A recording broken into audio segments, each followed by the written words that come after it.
Hello everyone, welcome to episode fuck. Timothy Chalamet podcast. Welcome to the Timothy Chalamet podcast. Not that I have anything against Timothy Chalamet. Come with me. Do you know what? I'm gutted you didn't introduce me to Calvin Dyson sooner. I mean, I thought you knew him anyway. No, because I know that I've seen that you watched his stuff before, and then I stumbled onto it randomly. It was recommended, and it's this guy's quite good. Oh. Anyone who doesn't know Calvin Dyson, it's Calvin Dyson. Yeah. Yes, he's a very talented Bond tuber. It's the only Bond tuber I know of, or I'm personally aware of. There's a few American. Do you know what it was? So there was an American one. I don't know what his name is, but I think he's done one of the fan debates with him. Oh, okay, yeah. I think it was the License to Kill one or something like that. And he was interviewing Daniel Craig over Skype for No Time to Die, and he was talking to him, and then the recommended was Cal, and then it stemmed from there, and I've watched nearly all of his stuff, and it was oh this my guy's God. quite good. Yeah.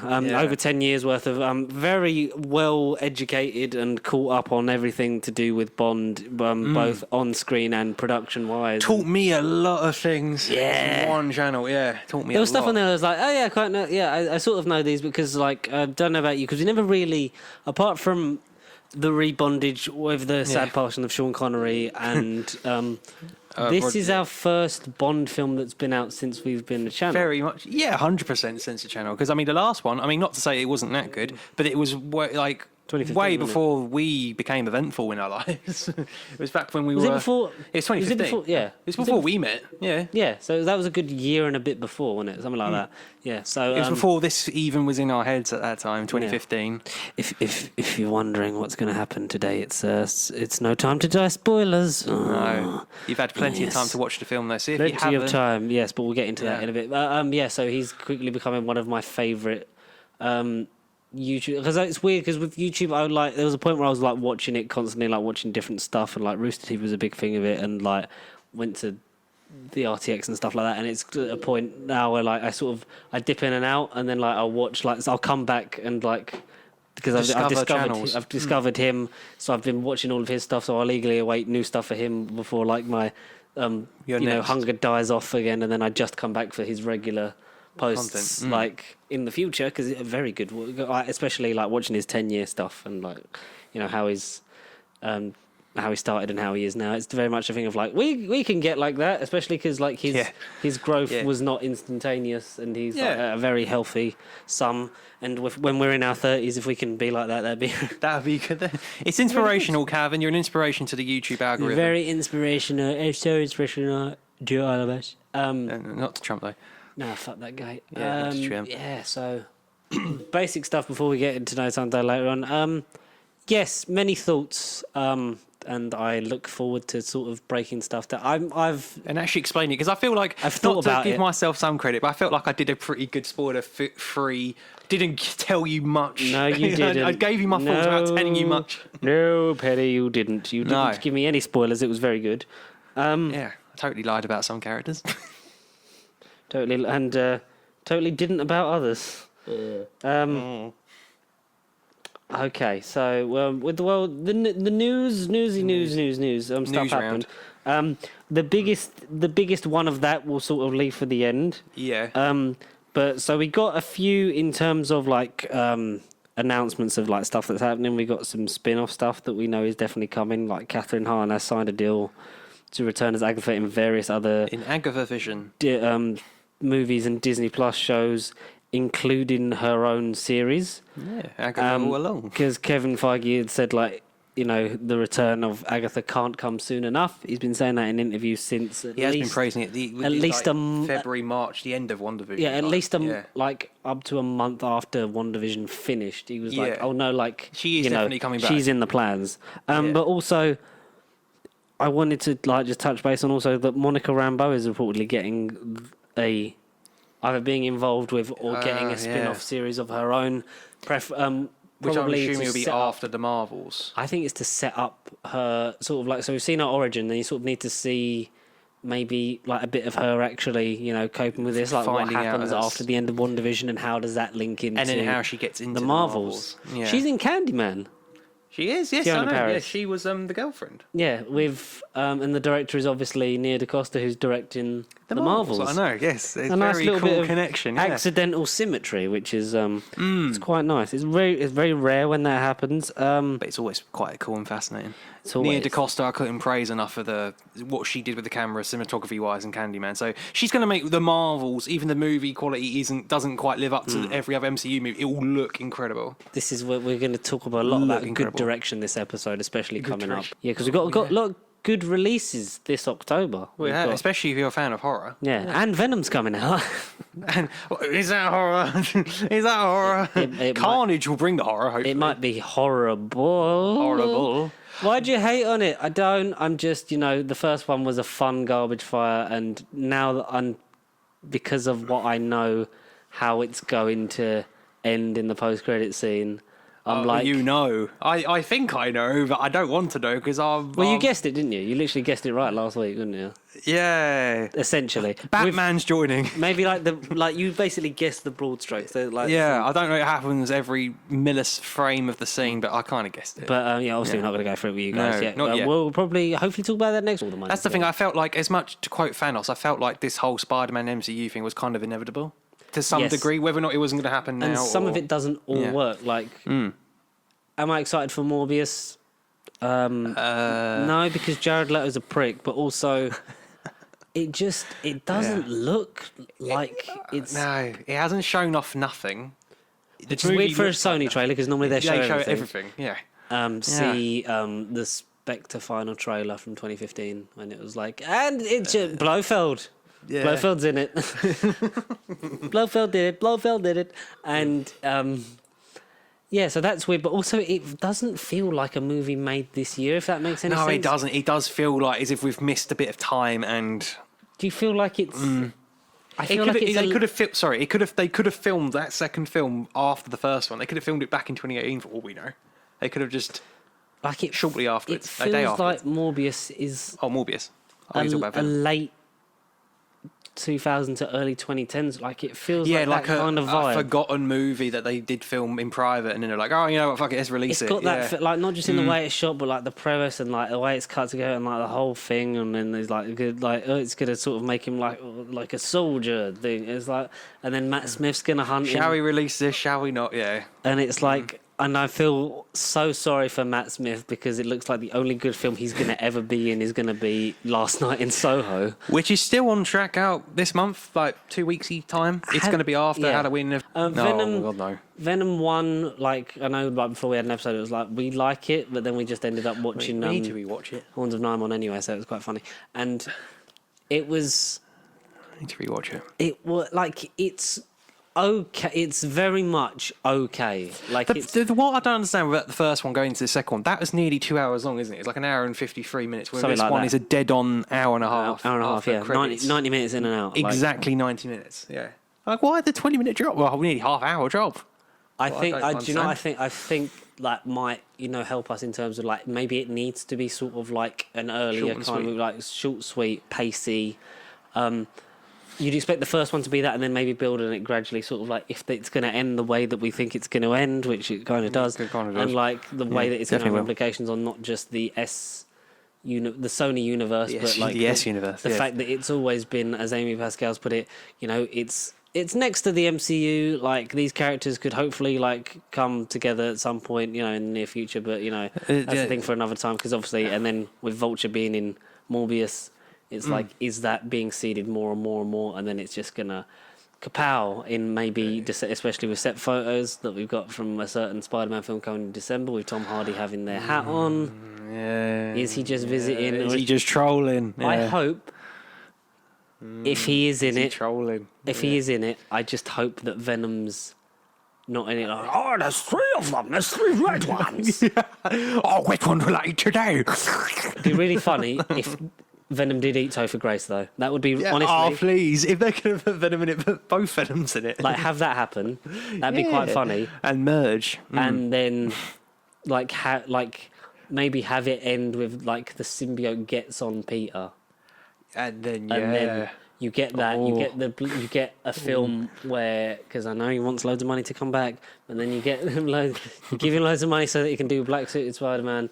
That then leads to Venom in a film after that. Like you get him sort of like now that he's got his life back because Strange fixes the spell or whatever, or Daredevil clears him. Bibbidi bobbidi boo, fairy godmother. These two can't be the same person because look, there's one here now and they used Chameleon. If they do all that, and like which they kind of did in the comics, they kind of did that. If he gets his life back, then it'd be really funny if he gets that back, but he then pushes everyone away because he's then being a dick because he's got a symbiote. Black alien gloop on his back, on his body, and then he fights Venom, and then do it. So, and then we get the whole suit removal. But I dare them to not do it in the bell tower. Do it somewhere else, because noise essentially is Venom's weakness. But every adaptation, whether it's the comic or the 90 series or the Spider-Man, I think do it somewhere else. They're very good at doing it something like that, but then like doing it like the Ultimate Comics, like streamlining it and sort of doing it their own way. Yeah, that's right. Yeah, they probably will. Yeah, and I'm not against the Fantastic Four being involved in some capacity. If maybe Reed Richards is studying symbiotes and he takes on the Kurt Connors role of Spider-Man 2 of but you really Spider-Man 3 and you really kind of shouldn't have this on you. Yeah. But then if you want to really symbolise the symbiote connection before the Sony Marvel universes merge, we know in Thor Love and Thunder, Christian Bale's villain Gore the God Butcher in the comics has a symbiote. Well, his weapon is a symbiote. It's a sword. Yeah. His weapon is a symbiote sword. So that could potentially be teased or something. I don't know. I don't know. It'll be a symbiote gun instead. It'll be a gun. It'll just be Christian Bale shouting at a sound guy again, like he did on Terminator Salvation. But what you did send me was the. On what I said, I sent so many things. So about Black Knight. Oh yes. So confirmed. This is legit. So confirmed. Marvel Studios producer Nate Moore revealed that Kit Harington's character Dane Whitmore / Black Knight won't yield the Ebony Blade in Eternals coming out this November. You won't see the Ebony Blade in this movie. He's not going to play Black Knight necessarily, but it's something that we would get to play with down the road. Because obviously the casting of Kit Harington as moody, soul-destroying Jon Snow from space with the sword that. Whoever uses it is then cursed to something along those lines. It's a millionaire, Jonathan, as Paul Rudd would say, but evil. Have you seen that real? Yeah. He's MJ, Jonathan. That is such a good idea. Jonathan. And so that's cool because all we've seen of Kit Harington is him saying. Thanos in a really very British way and a double-decker bus exploding into petals. It'd be nice for him to sort of get some growth to come back, especially because I really want him to kill off Richard Madden just so he can be the new James Bond. Please, come on, Feige. I'm so torn because all of his stuff and Icarus and Cersei and that are going to be pivotal to this Eternals movie, and it'd be very against the grain for the male to die. And then Cersei. And I just think purely because there's a lot of them in that cast, surely one or two of them have to bite the dust at some point. Yeah. Whether it's pick of the fingers or who could lead the Avengers now? I could lead them, and then it'd be well, that would be nice. I'd also like you to be James Bond for the next 10 to 15 years. IKEA. I bet it's made of vibranium. Richard Madden's just such a charismatic bastard. Man, fuck it. Make Kit Harington James Bond. James Bond. Can my girlfriend Rose Leslie be Vesper? We do Casino Royale again. My name's Snow. Jon Snow. Name's Snow. Jon Snow. Dun, dun, dun, dun, dun. You don't have to sing the theme tune, Kit. I want to. I had to pay for these acting classes to sound like Sean Bean. Does that mean he's... Oh, no, I can't. I was going to say something, but I can't, because we're going to get to it anyway. Destroy Sean Bean. I was literally going to spoil everything with the next sentence. Seen it. Yes, so we look forward to that and some growth, and maybe Black Knight coming in a bit later on and sort of properly traditional Black Knight. Maybe part of a changing of the guard of the Eternals, because we know we're going to have that with Guardians. Yes. We know that we've got Adam Warlock. He's been cast, but it wasn't necessarily who we thought it was.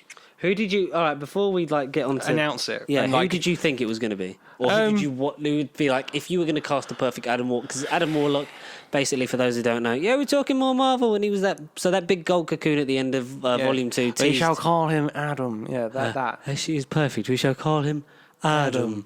So created to fight the Guardians, but then like joins them later. He's a bit sort of like Is he not an anti-hero? He's a bit like possessed Superman, and then he's just like really good space Jesus in the end because he's like he's blonde, he's God, powerful, flies, cosmic powers, all that.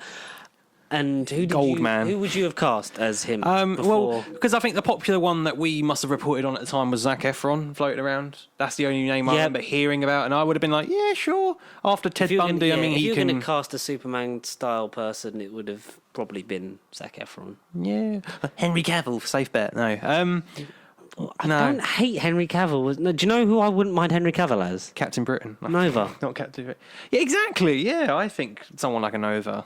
I really would like to see Nova become a thing, like, you know, in the wake of Xandar being destroyed and the Nova Corps probably obliterated. If we're going to keep on this rumour thing, because I didn't know whether I sent this to you, but last night I saw a thing, allegedly, this is to do with Ant-Man Quantumania now. I mean, this is a big Hollywood name. Nothing has been said on his behalf or Marvel's behalf, but I read anyway, Bill Murray is supposedly having a role in Ant-Man Quantumania. Yeah, I saw just a random. You tagged me. A random. Did it say any like clues? No, Bill Murray hasn't. Feige hasn't. Like, I can't remember why. But it was a new casting listing, so I don't know whether it's like a Google search. But someone found him somewhere, and it said Bill Murray. But who would you cast? If this is true, great. But who would you cast him as? Just cast him as Bill Murray. Let's just cast Bill Murray as Bill Murray till the end of time. / Kang the Conqueror, because he's the god of all time. Old man Kang. Who could Bill Murray be? Richard's Paul Rudd's dad, Scott's dad. Storm's dad. Storm's dad? Who's Storm? Like the Susan and Johnny. Oh shit! Oh right! Oh, and that's how you be a really left field choice. Yeah. If it's going to be someone that has more presence and not just going to be a one-time cameo for the sake of Bill Murray, like if it's going to have longevity. I don't think you get Bill Murray for longevity anymore. No, that's the problem. Not since Ghostbusters 2. I don't think it's. Think it's really happened. Do you know who? So, like, in an ideal world, like, don't hate me on this. I don't hate you for a lot of things. I just like hearing your opinion. That's fine. I don't hate you. I don't hate you. I hate you for other reasons, not just these. In a world where, if it didn't happen already as a cameo. I think Bill Murray would have been a really good Jonah Jameson. Yeah, man. Yeah. Yeah, I could see that. Multiverse J. Jonah. Yeah. Like, I think he would have, if you weren't going to go down the, like, if Marvel owned Spider-Man outright, and there was no SJU or the reliance of, like, because I know that J.K. Simmons is a very hard man to replace. There's a reason why Amazing didn't even try or get to try, because all we got was the email when it probably would have happened later on down the line, because he was working for the Bugle, and people say that that's the one thing sort of missing from the. But it was, you got to deter it from one franchise from another. You can't just copy all the elements of, like, we'll do all this and just recast it. Yeah, you can't. And that was a stylistic choice on their part. And there's a reason why when it comes to Spider-Man Far From Home, we ended up with J.K. Simmons playing him, albeit which is still hastily at the end. It was a secret, and they didn't have time to get. That was one of the best reveals I've ever had in cinema. It was just the fact we were like, "Holy crap, it's J.K. Simmons!"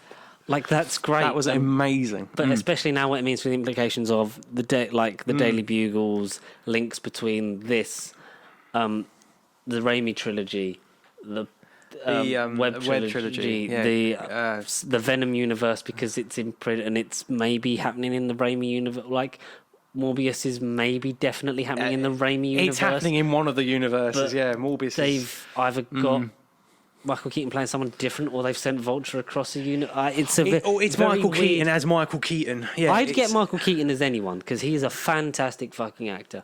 But if you hadn't have if you knew that Sony weren't trying to get down this road, because I feel like Marvel will have known about these plans since for a while. Probably the first. Homecoming. Do you know when I think? I think it's after Homecoming, when they're like, there's a market for this Spider-Man, and like having him play with these characters and knowing that he was going to be in two of the biggest films of all time, in Infinity War and Endgame, and then really doubling down on we can use and elaborate, and like they've used in the Venom marketing, which people have pointed out is the same as the Disney Plus marketing. The universe is expanding.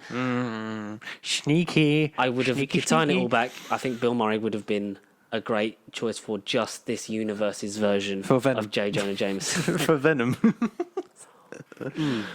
In another world, In Venom. if Marissa Tomei wasn't Aunt May, he would have been a good Uncle Ben. I was going to say, if she was an Aunt May, you'd have Bill Murray as Aunt May. Bill Murray's got range. No, but if You sure, Uncle Ben? Yeah. like he would have, if it was, but if you had an older Aunt May, you would. 100% Bill Murray. I think Bill Murray would works in the Cliff Robertson, R.I.P. Uncle Ben R.I.P.. mold.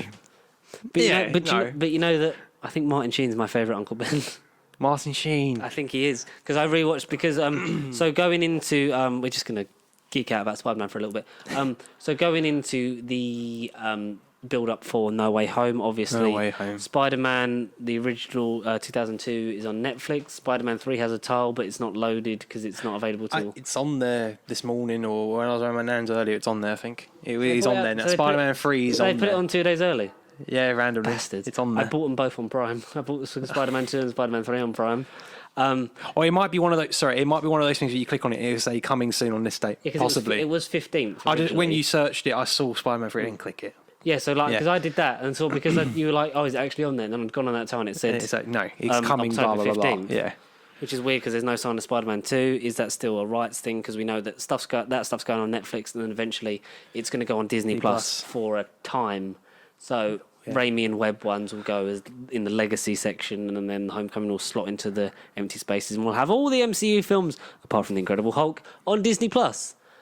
Venom's not on there yet, isn't it? Venom is pretty sure it's not on there yet. Anyway, at Disney Plus, Venom on Disney Plus. I don't think that's No, the it's thing. part of the whole Sony deal, so that will all that that stuff will should go on go there on there. eventually. Yeah, but yeah. they're assuming that because this will be this, and then the run up when the 45-day window, or when it's eventually going to go straight onto Disney Plus, will be No Way Home will premiere on there instead of Netflix, or it will have a couple of months, or more likely is it will have a couple of months on Netflix, and then maybe about April to maybe June. It'll be Disney You might Plus time. then it will start. You'll get, I think, the MCU Spider-Man ones first. Yeah, that's true. And yeah. then the others followed by Venom as a maybe like in the side core, especially judging on how Venom Let There Be Carnage may or may not link to if anything. may or may not, definitely probably will play into the whole No Way Home. It's basically however No Way Home goes down will sort of determine the future the release release. order. Yeah.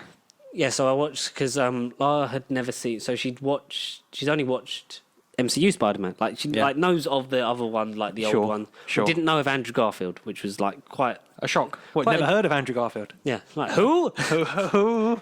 To Benedict Cumberbatch. Who?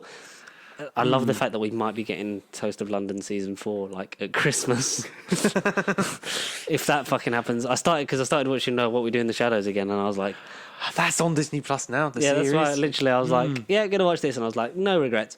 I need to watch the series. Yeah, so and because like the whole thing, because like you watched the trailer for No Way Home, and it was like, yeah, it's cool because she's a really big fan of Doctor Strange. Doctor Strange is one of her favourites.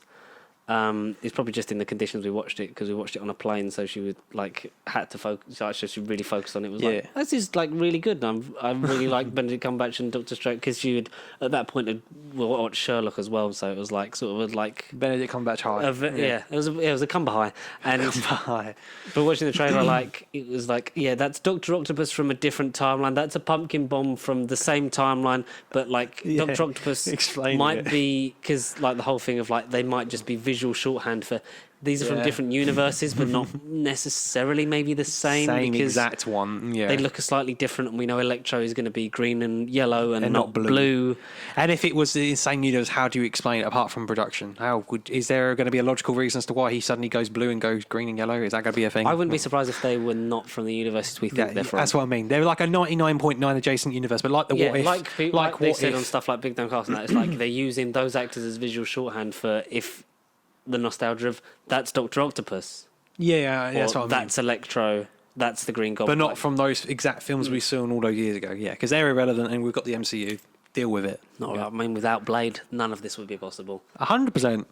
Everyone thinking like Spider-Man stuff is like, it's like, yeah, but if Blade and that hadn't happened, X-Men. if Blade Blade and hadn't happened, X-Men and Spider-Man wouldn't have taken off and been that, and we wouldn't have an MCU now. Batman and Robin would have killed the whole fucking scenario, and Spawn. But it nearly did, and then like almost did, yeah.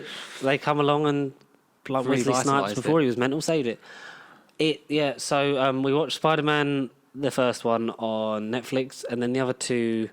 2 and 3. You know, there's only a tile for 3 on Netflix, and obviously not out yet. So the Prime one, the rental was $3.49, or it was $4.99 to buy it. But the $4.99 buy it for HD was the same as the 4K one, so I just bought the 4K one.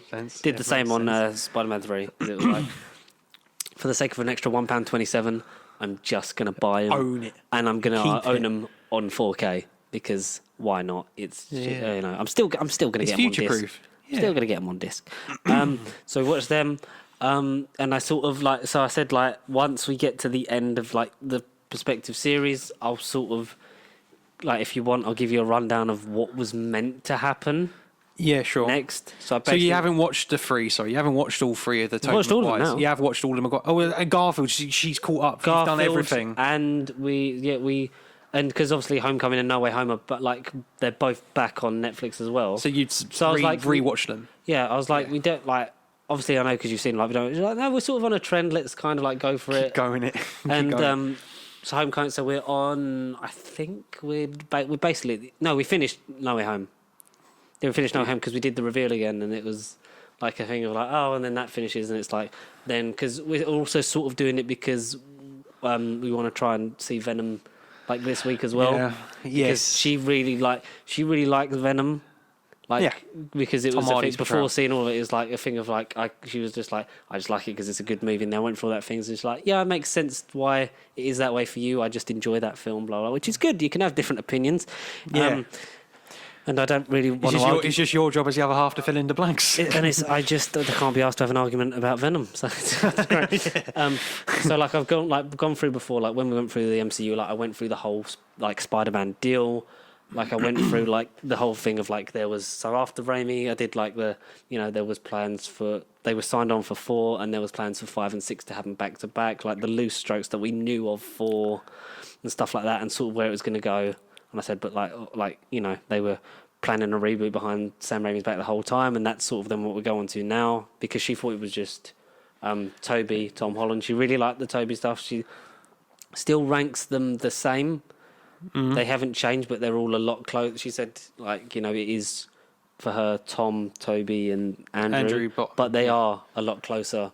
And she has, and for me, it was nice to watch them all because I haven't ever done a Spider-Man thing like that, and I haven't. I don't think I have actually, and I haven't watched. No, and then I definitely haven't watched Spider-Man 2 since probably about 2 years after it come out. Like, jeez, you not watched Spider-Man 2 for a while? Really? Yeah. I haven't seen Amazing 1 and 2 since cinemas. No, Amazing Spider-Man 2. That's what I meant. Sorry. I was gonna say. Obviously, the whole Raimi trilogy, I hadn't watched in full for a very long time. A very while, yeah. So and I'd always avoid, and it was even nice to revisit the Andrew Garfield ones. So like when we went into Amazing Spider-Man 1, it was like you sort of got the thing of like, oh, so it's sort of going to be similar in terms of that. I was like, yeah, that's kind of why they didn't show you Uncle Ben dying again in Homecoming. They just assumed that you've seen them both twice in 10 years. You don't really need to bore you again. Yeah. She's like, oh, no, fair enough. It kind of works, but it'd be nice to sort of see Uncle Ben in the MCU, blah, blah, blah. Which, again, it's one of the few question marks area as to why we kind of have and haven't had one. But although Tony Stark has kind of been the closest figure for Peter. Well, that's what I said, because like, I said, because like the purpose that he served is sort of, like, you get that mention in Homecoming about that, but it kind of draws over it because it doesn't want to detract from the fact that, you've seen all that, but you kind of know what happens, like the same as Batman's origin story or whatever. And I said, and like the greatest tool that we've had is that Tony Stark has been sort of more of an Uncle Ben than we could have hoped for, because it's literally, he's the one that, like, the sacrificial thing that's probably going to have an impact on him going forward now. 100%, yeah, it's definitely. Is that, and I know, like, we've had references to like his suitcases, like his Uncle Ben's and stuff like that, and they've spoken of him, and he got a flat out proper mention in What If. Yeah, he did. First time addressed recently in the MCU. Pretty cool. And It happened. so like watched that. She was like, no, yeah, it's good. Like she liked him. Like watched 2 again, and 2 was actually.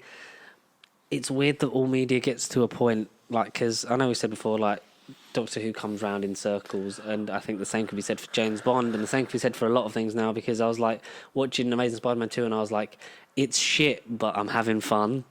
Right, okay. And it got to the end of 2, and I was like... So what would you rank out the 5 so far? Is it still Amazing 2 bottom, and what's your top out of those 5? It's probably the same ranking I did a few weeks ago on... It was on Twitter, so it was a thing going around of, like, rank all of your...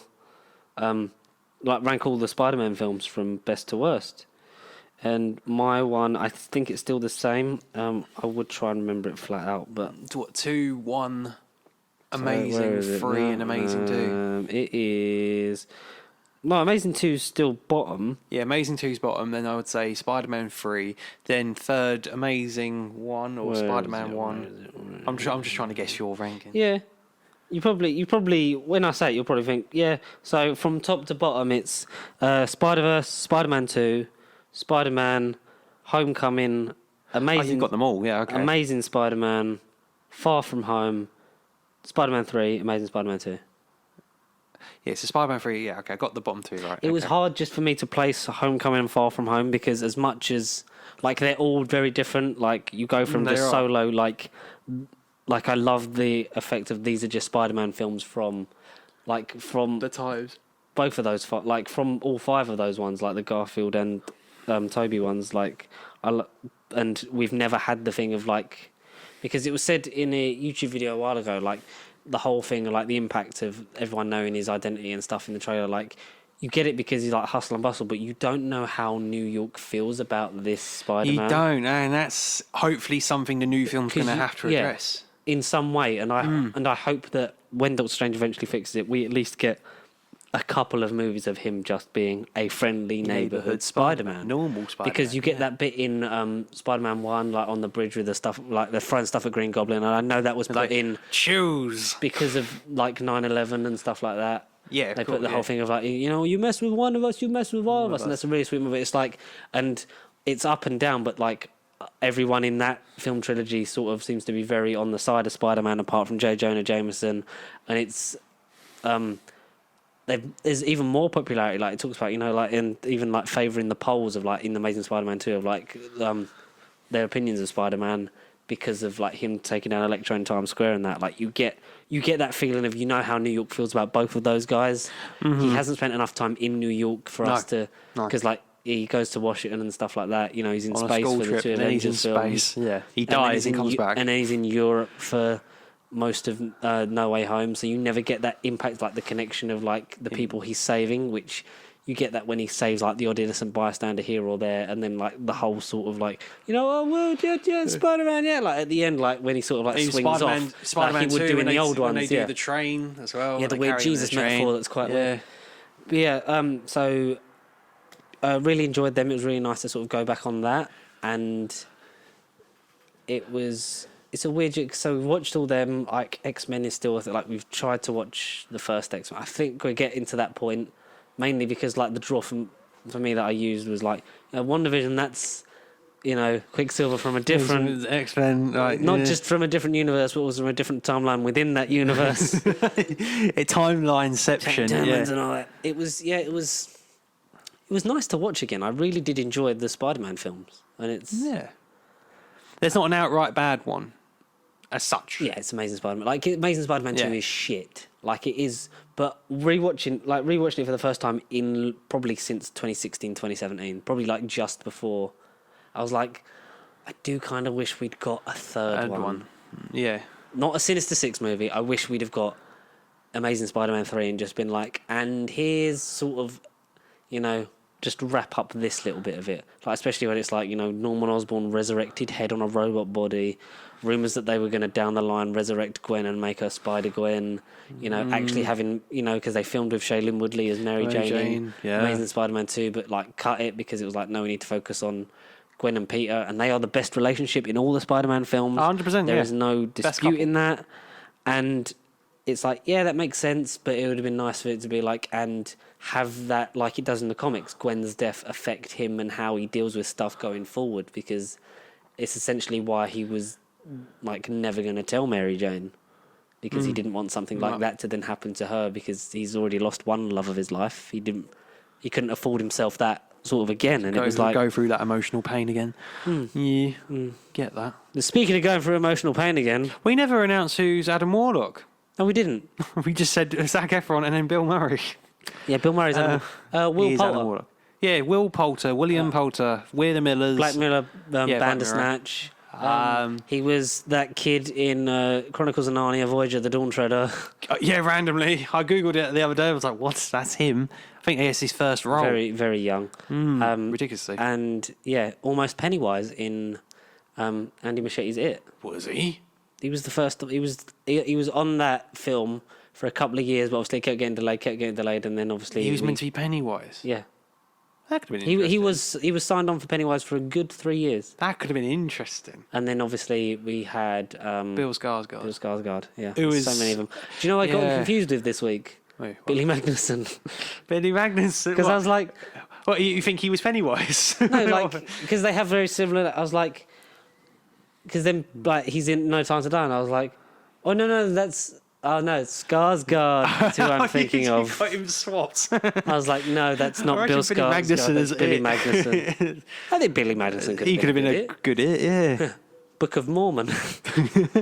Yeah, Will Poulter, and like it was come out of the rumour mill, and James Gunn was like, normally I'm one to shoot down these rumours, but welcome to the Guardians family, and Will Poulter was Officially confirmed was by like, him. thank you, James, can't wait to work with you. So we know that Adam Warlock will feature at some capacity in Guardians of the Galaxy Volume 3. They're shooting that soon. So I don't know whether the Adam Warlock bit plays into their bit in Thor Love and Thunder. Or what about even the holiday special? Do you think he'll get like a reference or mention or anything Yeah, to because he talks allude about to him introducing one of the coming? greatest characters, but I don't think Yeah, he'd I say that can't- about Adam Warlock. I feel like there's a really, like how Howard the Duck was the end credit sequence on Guardians. I feel like it's going to be a real. Gonna be It's going to be that kind of, like Cosmo the Space Dog or some shit like that. It's going to be Right, some yeah. kind of character that's like Comedy. that's so left field. But it's like it was the greatest of all time because he loves all these Deadpool. weird, wacky, colourful characters. Deadpool randomly. I don't know how it would If fit I was going to choose a director to to do Deadpool. What, do Deadpool, I'd James choose Gunn? James Gunn. Yes. Yeah, no, but that's the thing. After Guardians 3, he's pretty much on the DC train. And then He's I feel, kind of done with Marvel. It'd be nice if he was still executive producer of the Cosmic thing, like he was going to be 100%. before Of they still were that like, stuff. and Yeah. Moving on. fuck off because you said some stuff years ago that you apologised for. And we've Shang-Chi actor Simu Liu has also said very controversial things that got brought up the way it was while catching up with Big Damn Cast, like old Reddit accounts that I won't go into. I'll show you the bit on the episode.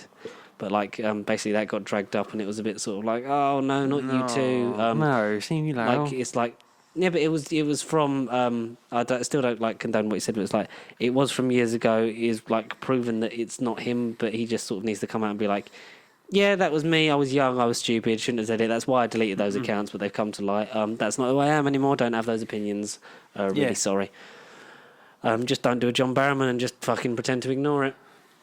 Yeah, please don't. Yes. But also, with Shang-Chi, it was rumoured that Zhu Zailing, leader of the Ten Rings, in the post-credits, she's Get a supposedly spin-off as getting well. her own spin-off. Yeah. I'm all for these. Like these are that's the shows I thing. would watch. I would feel watch like them with more. her, I feel like she's going to appear in a series rather than the next film. I feel like I she's think going she to be a would. series. It would be a series, and then like when the Ten Rings show up later down the line, Yeah. it's then the shorthand of like you would just know that she's been busy and doing things Doing and changed Disney the Ten Plus, Rings. yeah. But like that's the whole point of the Disney Plus show is like if you want more from them, like you get more, but like you're still gonna understand the broad strokes because they have to because they are films that will also appeal to general audiences, not just hardcore fanboys like us. And people that can and can't afford digital. Exactly, not services everyone every can month. afford all the streaming services, especially if we're getting so many of them, and some of them aren't even They're never available over ending. here yet. So They're never ending as well. HBO, looking at you, HBO Max. Yeah, coming soon. Well, my ass. I'm not up for the. I think HBO Max and Apple TV is where I'd have drawn the line. Yeah. Because I'm just sort of like, unless there is a more consistent thing of stuff, because I know there's the Jason Momoa movie that was like one of the first things on there, and there's the Jennifer Aniston daytime TV show thing that Steve Carell was also in, like on Apple the morning TV. show or something. Yeah, the like that, morning yeah. show. I'm like, Yeah. if there's more stuff than just that, then I'd be sort of like, yeah. I mean, 'Cause know Cherry was on there. there. Yeah, Cherry is on there. Yeah. And there's the James Bond documentary that I've seen in bits. Martin and pieces. Scorsese's next film is on there, Killers of the Flower Moon. That's going to be on Apple TV. But, Scorsese. you know, I thought he was all about pure cinema. And I know, he's kind of, he's fucking liar is what he is. a fraud. You're a fraud, Spider-Man. Still a great Scorsese, man, you're a fraud. Dane DeHaan was like, he could have been such a good Green Goblin. He could have been, he was something. He was the thing. He was in the thing when the thing happened. Yeah, he was. Speaking of being in the thing where the thing happened, Right. No Time to Die. Yes, the dying happened, and In our new weekly segment where we pretend to be Calvin Dyson. we've got our shirts and ties though. Yeah, No I'm Time only to wearing Die. that and nothing on my bottom half. Same here, but no. So A bit reluctant to admit that, Con. No Time to Die. We're dead. It finally happened. The 25th, and I'll say 25th anniversary. Every time I kept seeing Bond 25, I was like, all right, it's the 25th anniversary, but it bloody isn't.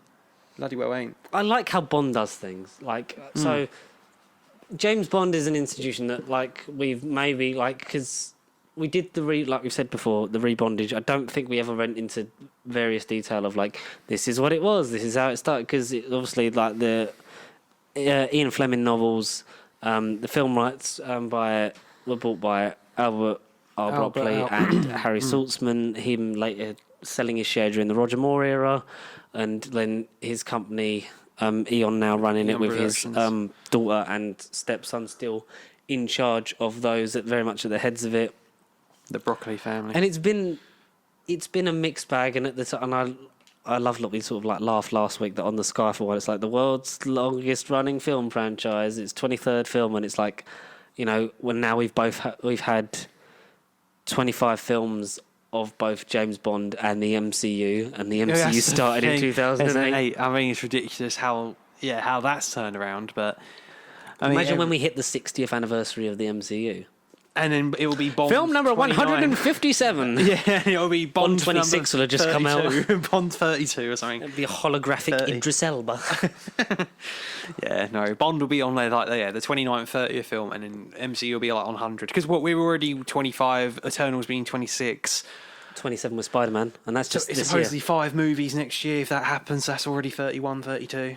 2023 is mental. another, yeah. But I think we're going to have a couple of Ridiculous. years of 5, and then because I know the whole superhero fatigue, and it will set in if we go at that pace every year of 5. It'll be sort of like another one, because there'll be more that the year where there's more I've skipped.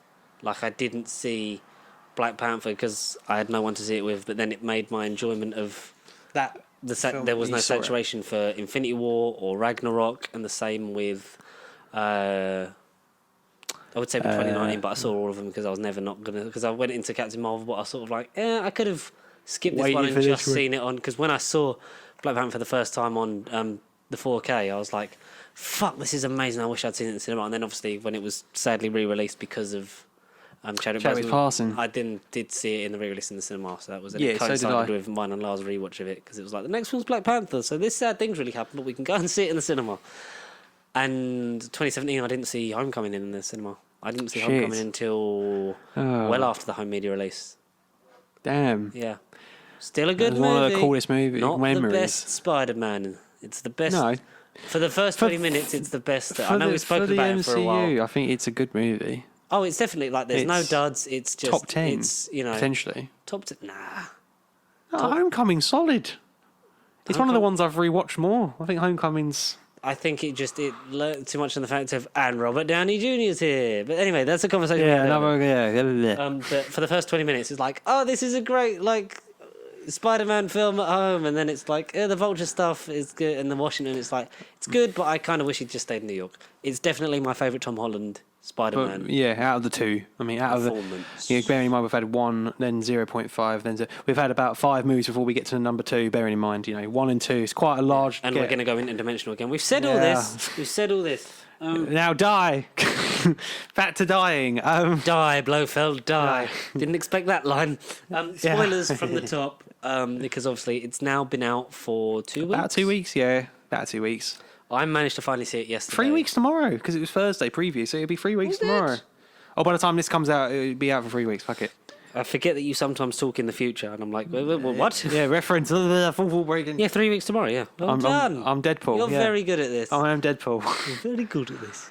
I finally got to see it yesterday just because of, like, any time I've had a day, like, I did have the weekend off, but I was ill for most of it, doctor's appointments, stuff, shit like that. I just haven't had the time until yesterday, because you'd seen it, Connor had seen it, Right. and it was like... Shit, I need to play catch up now. Yeah, but because since like Skyfall, like me and my brother didn't want to see it anyway, so we managed to get the time and go yesterday at 6:30. Got him at 10. Blimey, a late one. We didn't start until 5 to 7. Got out of there about adverts.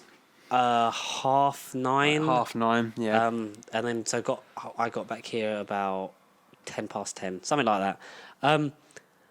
So there'll be spoilers for Daniel Craig's 5th and final Bond film, No Time to Die, from the off, because it's been out for nearly 3 weeks. Where have you been if you've not seen it? Yeah, come on. It's I say this to you after 1 week, George. Where have you been? Hey, you know that before COVID I was on it. Like, we were on it. We were. No, we were. Just life choices. Yeah, so this is very much seen as the film that's going to see if cinema is saved. And it seems to be showing working. I've been to has been rammed to the brim. Yeah, every weekend booking has been filled to the brim. Even last night, there was about 40 people in there. There was there's always been people. So it was a big screen. It was one of the big screens. But there was still about 40 people at the site. That's still a good number for a Tuesday evening. Exactly. 2-for-1 Meerkat deal, Compare the Meerkat, that probably helped a huge ton. Probably helps. So thoughts. I'll go into yours first. Mine, okay. Just because I did sort of give them a bit last week without telling you nothing. And you've seen it because I'm twice. great at it. And now 3 times. I saw it Monday. I saw it 2 nights ago. So you saw it yesterday. I saw it 40x Monday. So I've seen it 3 times. How was it? So have you seen it in 3 different ways? Have you seen standard, and 40x? Yeah, no, I've seen it. I thought you were going to say one of them was IMAX, because I bet it looks good in IMAX. It probably is, but I don't really want to wager it full time to see it in IMAX. No. Why not? Let's go now. What was it like in 4DX? See, okay, if I had to rank 4DX, it's one of the weaker ones. I'm not going to lie. There's a good chunk with the beginning's great. Was it like 1917, where it's like it just immerses what's already there, and it's not really adding? It wasn't made. It's not for like it. one of them films where it's like, whoa, it's just an action. Like the one I go to, Jurassic World: Fallen Kingdom, where it's literally like, whoa. Fuck. Like even in the Aston Martin, minor breakdown of one of the beginning events. Aston Martin chasing the bike scenes. It weren't like, oh shit, I'm turning this way. It was very much like, okay, I can feel the curtain. Get a tickle on the bump cheeks. Oh, and that's just from the bloke giving you your ticket. Yeah, but it weren't like, oh shit, Shang-Chi. I was on the ground. I bounced out of my chair. That's how effective it was for Shang-Chi. Oh, so like, I did. Man. No, Kind of makes me regret not seeing Shang-Chi in. It kind of didn't live up in that sense, but the movie itself was still, I'd say, worth. I couldn't watch it again standard because going forward, once it's gone from cinema, you're gonna have to watch it standard. We don't have IMAX chairs at home. We don't have 4DX buttons on the sofa. Yeah, and apart from the odd re-release, maybe in the future, you're not gonna have that. I get that. There's just some films I'm not gonna waste. Like, I know it's supplemented for us. But like for a normal ticket, of course, for anyone that doesn't have an unlimited card, then you are paying a ridiculous amount of money to either make or break the experience. Or even if you're like just 16 odd quid for one ticket of just a standard 4DX, isn't it? That doesn't even count the 3D 4DX as well. Exactly, that's an extra for 3 or 4 quid if you need glasses. I don't know, for us it's like 4 or 5 quid. It's like to get in there. Yeah, so it's manageable. Which on the odd occasion, obviously I wouldn't do it for every single. Like Shang-Chi, I'm in an RN, but I saw it in IMAX and I was sort of like, yes. Yeah. I don't do IMAX as much. I like the bigger screen. I don't do IMAX unless it's but timing wise, IMAX was the right time. It was literally on I was there, I could go to that one. Whereas if it'd have been a bit too late or a bit too early, if I'd have just gone for a normal screen. And 4DX wise, it was yeah. And for me, IMAX was just sort of this convenient. It just sort of really immersed me in it, and I was I'm sort of glad I see if I see a film and I saw Terminator, Dark Fate, and Shang-Chi are like the last two I definitely remember seeing in IMAX. So it's like, yeah, like it really, like in terms of visually, I think Shang-Chi sort of very much benefited from that because obviously just it's more in the frame. It would have been one that I would have liked to have seen in 4DX, but it was a thing I was like, I'm not fussed if I do or don't. There's ones that I'm like, God, I got to like, if any like of the Meg or something like that, I would see in 4DX, like stupid stuff like that, I would see in a heartbeat, like a Transformers film, 4DX, stuff like that.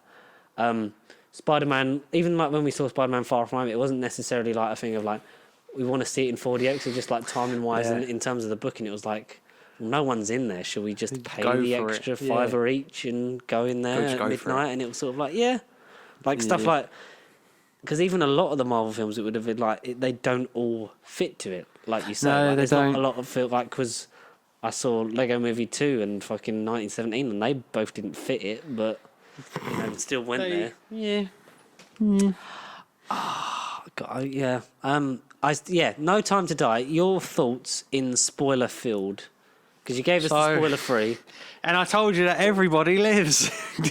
Nothing happens. Everybody lives. Justice once rose. Everybody lives. There's no time to die. There's some stuff. There's some stuff for me to say. Some stuff gets broken down. There's loads of events that happen. Your honest opinion of the film. So the way it's shot, the intro I thought was going to be a horror film because what they do with Rami Malek and the way that essentially he gets shot and he falls off the stairs. What I don't understand, right? So he's wearing his mask. To kind of break it down a little bit, in Spectre, Madeline Swan briefly mentions about like Spectre coming to her house and killing her mother and father. That's all we got told back in 2015 or something along that line. Like they come in, like we'll go in, like so like we'll get into that plot bit of it. Yeah, but that was kind of like a throwaway line. So when I was rewatching Spectre before No Time to Die, I was like, okay, I'll look out for that. Just in case I didn't know none of the plot for No Time to Die. I just had that in my mind when I've rewatched Spectre, and I was thinking, let's see if that happens. And lo and behold, I read that Madeline Swan's sort of emotional arc is going to be like the heart of the movie and how it's going to open you from her perspective. That's why I was like, okay. Yeah, exactly. But then I saw the opening, I realised what was going on, and that's when I was like, oh, they actually are doing that Spectre homage and reference. Yeah, but in Spectre, it's like I saw, so like, you know, she saw many people come to her house, blah, blah. Never mentions her mother getting killed, and they say, like, you know, did she, like, there's even that line where Bond's talking to Mr. White, it's like, you know, are you protecting your wife? It's like, my wife left me many years ago. It's like, you know, as Calvin Dyson says, like, I'm sure we can count dying as leaving, but it's a bit, because obviously he went then honeymooned in that hotel with his wife, unless it was with her before or like a new wife, and there's still the secret room. Calvin, you broke it down too much. Yeah, no, yeah, that's okay. It's very clever. I just remember looking at that time thinking, right, that's got to be something. It is very well shot. I will say that, like, so, all right. So your general opinion before we do like all the plot. So. Best shot Bond movie, best shot of the Craig era. Yes, I feel 100%. With you, I'm with you on that. We haven't had a film look this gorgeous since Casino Royale, and some of it does surpass it. Yeah. Some 100%. 100%. Agree with you. Action sequences. I mean, we kind of have seen. It was better than Spectre. There was more. Oh yeah. Less tepid, more. Sort of like, even though the beginning ones we'd seen for the last 2 years worth of trailers. Literally, I don't think there wasn't really an angle of that Aston Martin thing that we hadn't seen. Yeah, we kind of had that, not spoiled, but and it's good that we still didn't have action spoiled because it was we didn't. Especially we know why because of the ending, but it's like in all that we could have just put let's put this bit out. Cars, planes, like, blah blah blah. Yeah, but like they didn't. Like they very much. We only saw the same sort of things. Yeah, we saw probably about I'd say about 10 seconds of the Cuba scene we've seen in the trailers. All in all. Very much. Cuba was little. Yeah, Cuba and that was nice. Very little. I think the supporting, like the newcomers in the cast are good. Yeah, but I really liked Billy Magnussen. I did. I love to hate him. I love. I think that's great. Yeah. Book of Mormon. You said, like, obviously, we're going to get into the spoilers of the plot and everything. You said you were sort of a bit annoyed and like unhappy with how Blofeld was dealt with in this film. Is that still true after 3 viewings? Yeah, every time I've gone to that the worst scene bit? and I'm like, for you, is that the worst bit? Yeah, I think. The soundtrack was very good. It ended in very much in a way of like, see, it's like the thing where, you know, the last one where someone important died. Sure. All the time in the world. Like, there's nice references. There's one scene I loved with between Ray Fiennes and James Bond. This ain't a huge spoiler, but in the background there's riffs from On Her Majesty's Secret Service. It's the this slow riff in the background. And then the so song's obviously nice. the rendition from the end of Majesty's. Yeah, of and course. the line, we have all the time in the world. I Which at the know. beginning, but it's kind of beautiful. Like, I know, like, I'd heard that in, you know, I'm not going to keep saying his name, but in his videos when he was talking about, like, you know, he liked how it was used the first time. I like He's how going to it's sort of- copyright us at one point if we mention it by now. like, it bookended it. Like, Yeah. you know, we have all the time in the world to, like, you have all the time. It was a bit sort of Yeah. like, it's a bit sort of cheesy, but I was like, yeah, no, like, I like the touch. Yeah, It was first nice. time I didn't read into that. I just thought, okay, good wording, and then I get obviously what he meant by the end first time around. But then every time I've seen it since, it kind of stuck like a sore thumb, and I was like, okay. But That's when the cheese rubbed it's in. very nice juxtaposition between the start and the finish.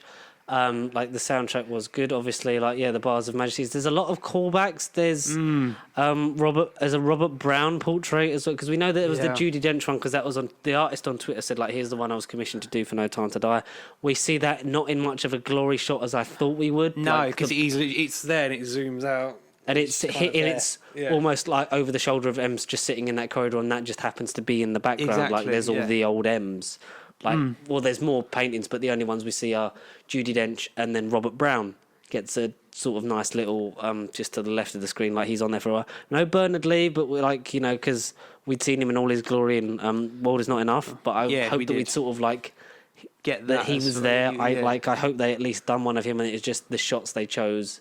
You know, only had like them ones in it, because otherwise it would have just been a bit sort of like, because without Bernard Lee we wouldn't have. Well, he's the original M, isn't he? Yeah. He's the original. The original, you Yeah, might say. Yeah. But the Judi Dench ones make sense, especially for the wrapping up of This Craig saga. the Craig era. Do you know what was nice? Do you know Yeah. what was nice? Yeah. The returning characters were used better than they were in Spectre. I know They there were. was a lot of them, and there was a lot of them even though they did nothing.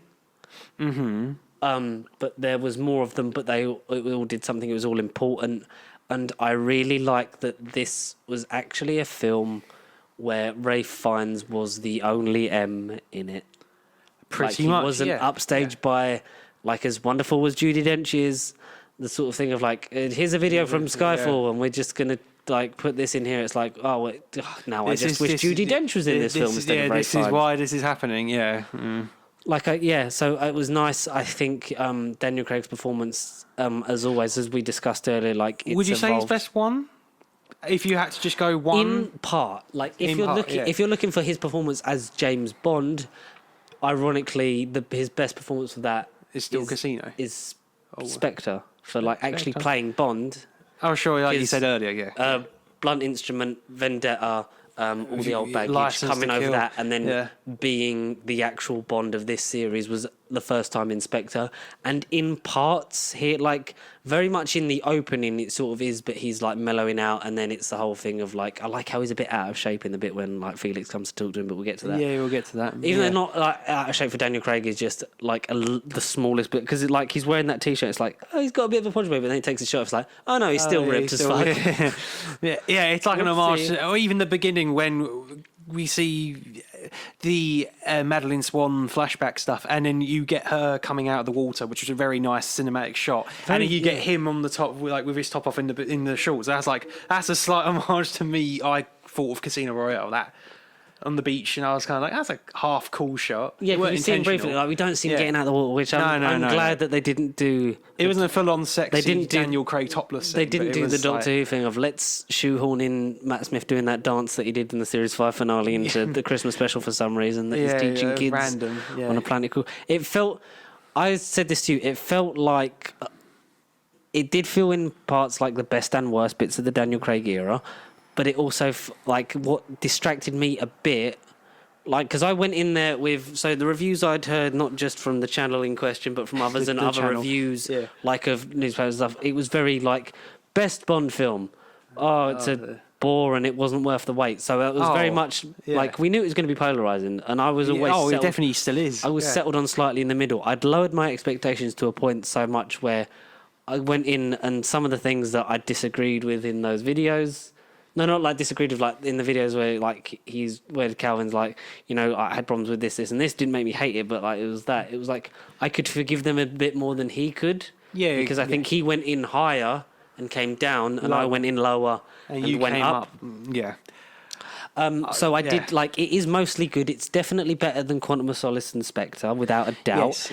It's in the good half of his run. Yeah. It might settle into his top 2 for me, but that depends completely on a rewatch. And in terms of, I think now I kind of want to watch all 5 again in context. Now that this story is complete, how does it all fit? How does it all feel?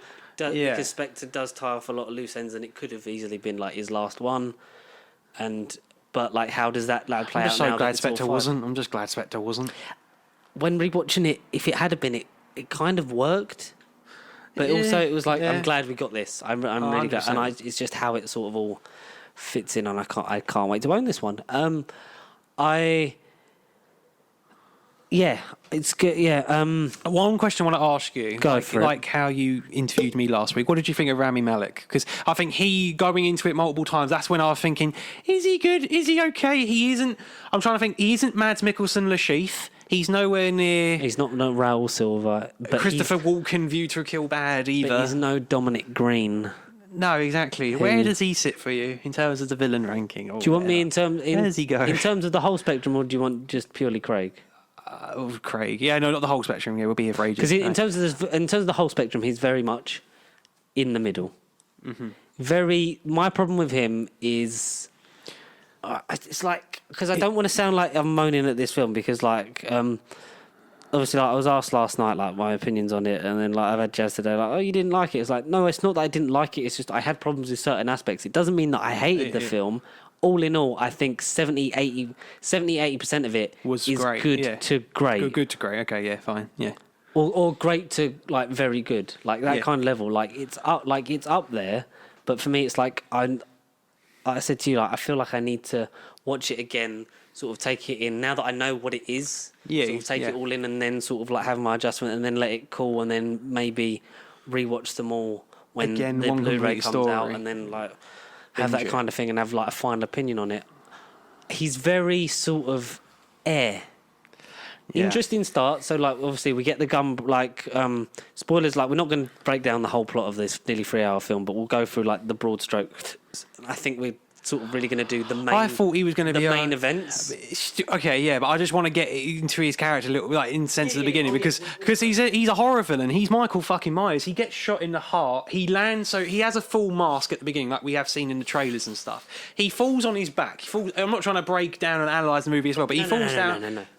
Bang, bang, bang. Madeline Swan, as a little girl, fends for herself after he kills her mum. Yeah. Bang, bang, bang. Falls on his back. Yet his mask, then it cracks. Obviously the scar on the lip and stuff, and yet she drags his body out, and yet he does and then the sit up, which is very Undertaker-esque Michael Myers, like, oh shit, this is like a slasher movie, like he somehow because he starts like he's limp, like he's a hooded figure, like sort of hobbling his way across this frozen lake to this house in the middle of the snow. Did that jump scare get you when she looks out the window and she looks out and he's just staring at her?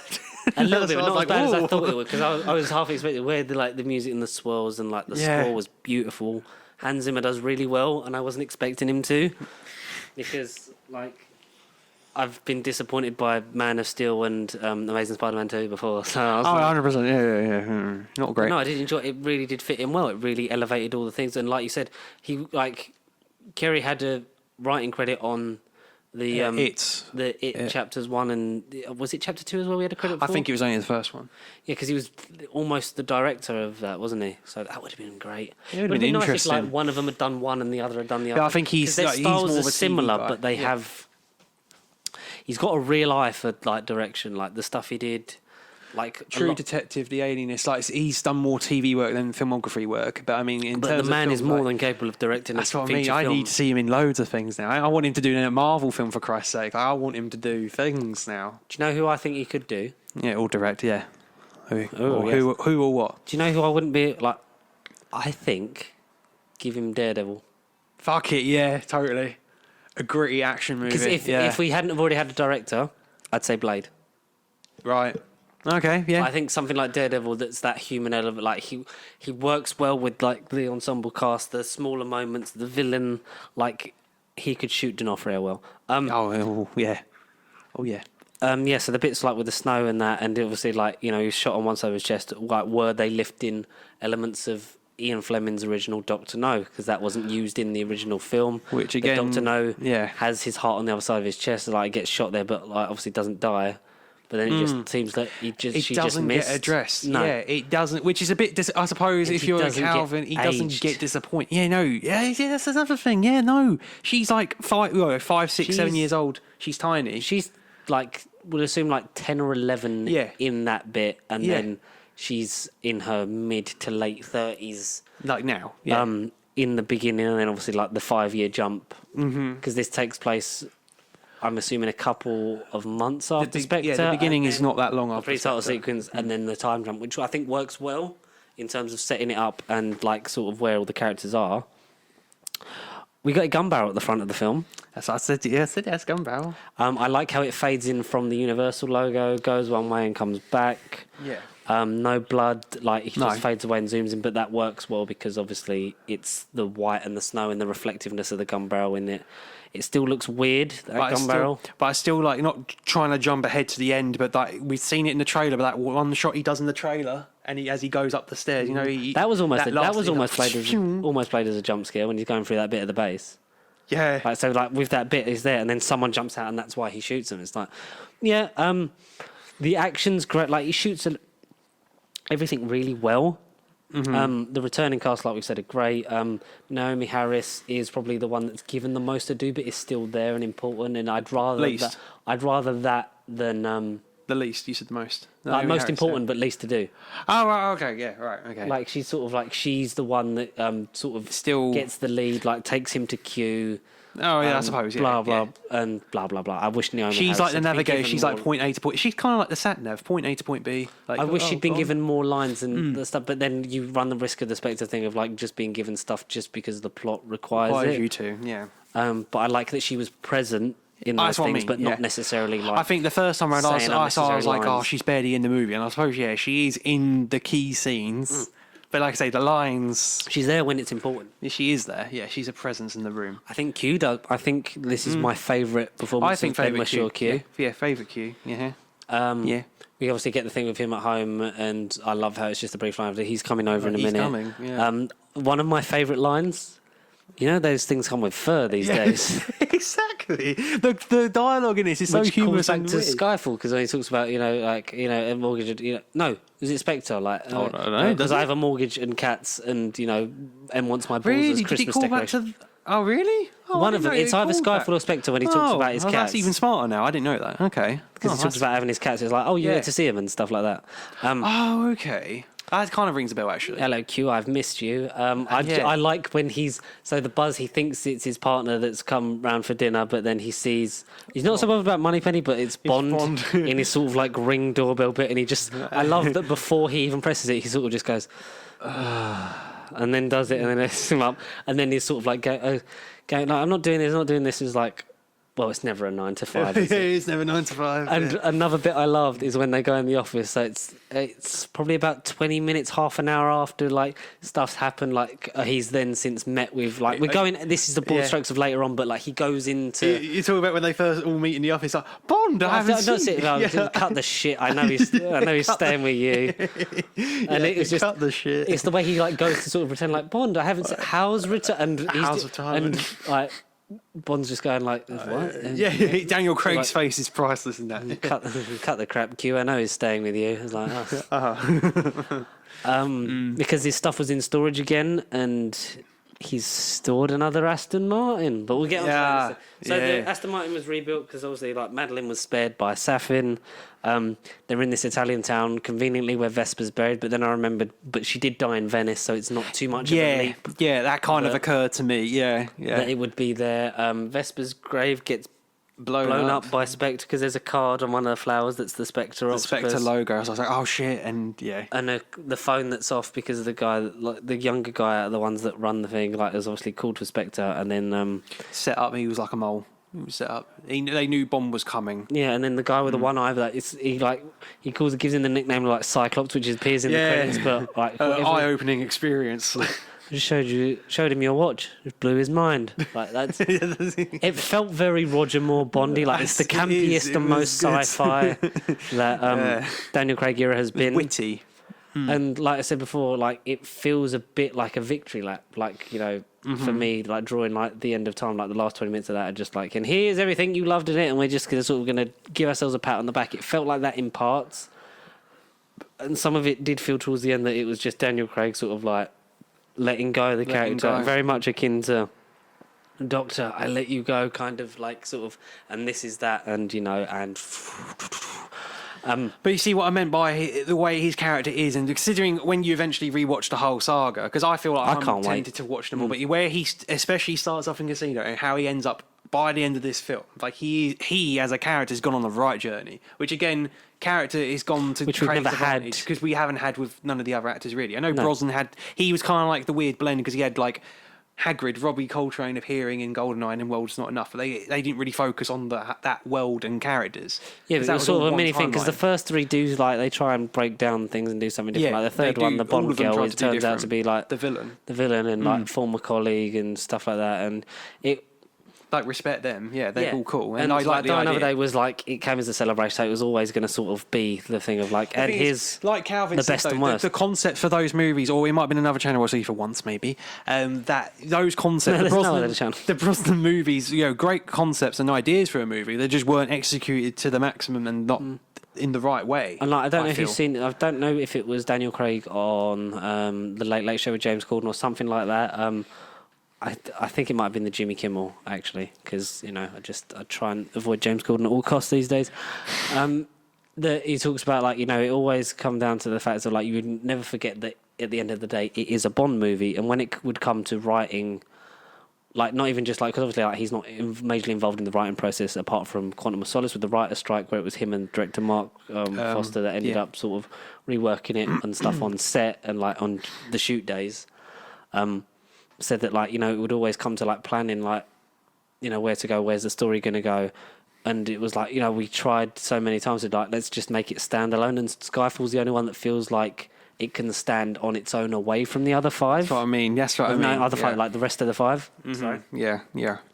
And he said, but it was always that interesting thing of like, it comes back to this, the heartbreak, the thing, and the journey he's gone on, and where it sort of ends up with him.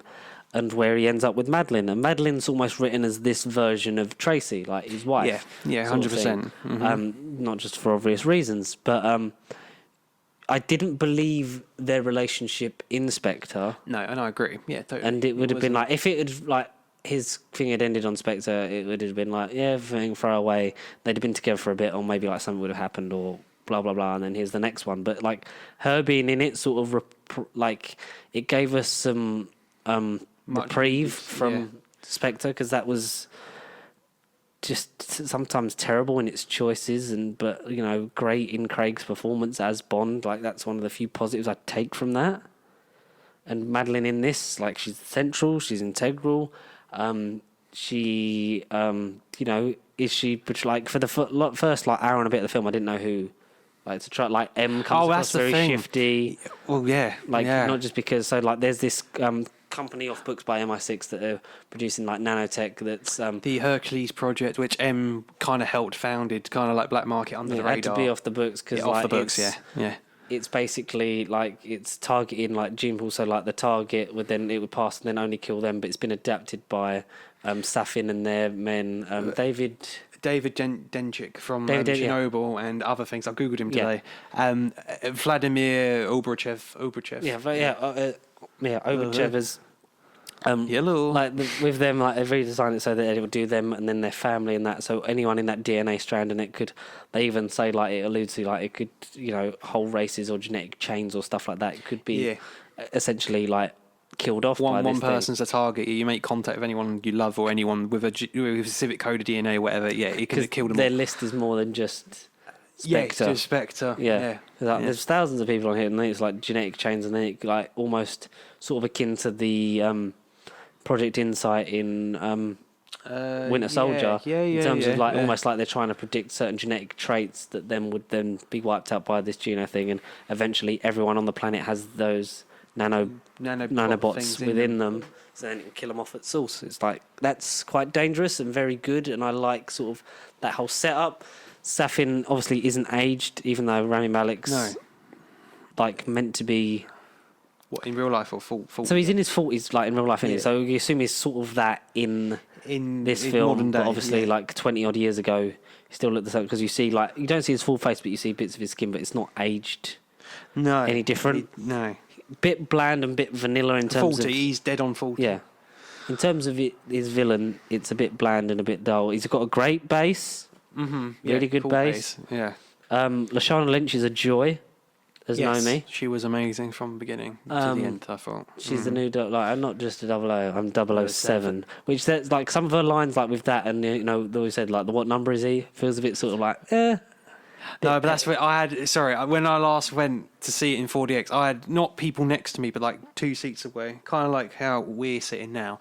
And it was like a guy and his girlfriend, and obviously the guy is very well into his movies. He obviously is a fan of our channel. You know, he knew what was up. He was just please, no autographs. I'm here to watch this film. He was just explaining to her what was going on.